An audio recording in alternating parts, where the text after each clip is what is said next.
Mi nombre es Heriberto Vivo Gualamar, de Chabacahuil, Mojual, profesor.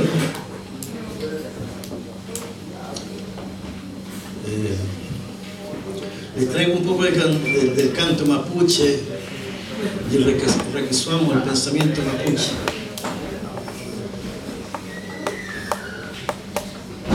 Se nos ha quitado las tierras, se nos han depredado los bosques, nos han quitado las aguas, nos quieren quitar los minerales, y esto no para. Y en la cosmovisión del mapuche del norte, siempre del norte vienen las plagas, viene lo malo, el hueso no es bueno. Y en este caso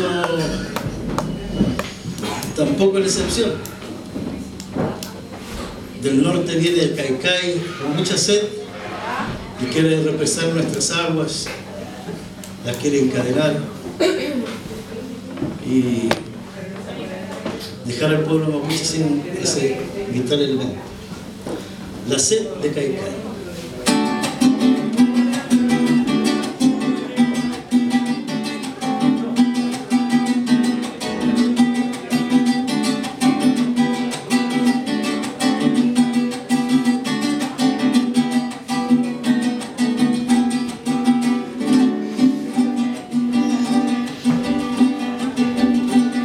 Llegaron otra vez a clavar su aguijón en nombre del desarrollo y la modernización, encadenando las aguas, río arriba, sí señor.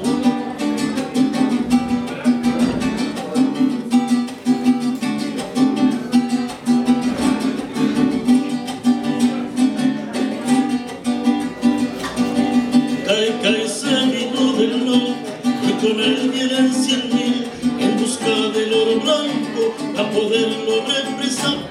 Desafiando a Puñalco, lo quieren encadenar, lo quieren encadenar, lo quieren encadenar. Caicay se vino del norte y lo quieren represar, lo quieren encadenar, lo quieren encadenar. Caicay se vino del norte y lo quieren represar.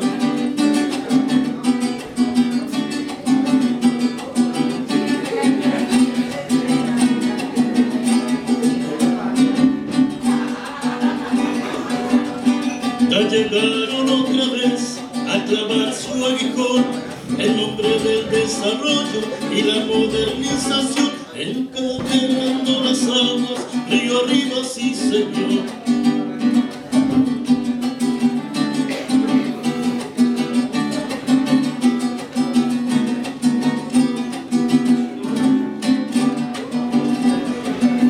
Caicay se